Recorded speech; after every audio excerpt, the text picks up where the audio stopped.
हाँ सर, ये आप 2 दफ़ा भी लगाएं, आज बिल्कुल दूध की तरह सफेद है। ये हमारा चाइना से मंजन है, बिल्कुल यही मंजन है।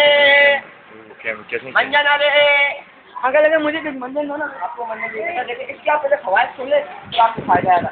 चाइना से मंजन एक दफ़ा लगाने के बाद सोने से पहले, खाने के बाद, सोने से पहले आपने मिजाजों पे लगाना, लगा के सो जाना है। मंजन आ रहे मेरे भाई यार।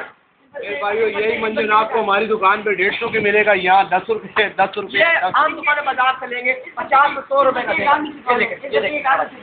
ये मंजन है, ये देखिए अभी देखिए कैसे गोरे हो गए। गोरे आ रहे कैसे गोरे। हाँ बेटा, आपको मंजन चाहिए? इस बच्चे के दांत बिछवाने यार, कहाँ बिछवाने?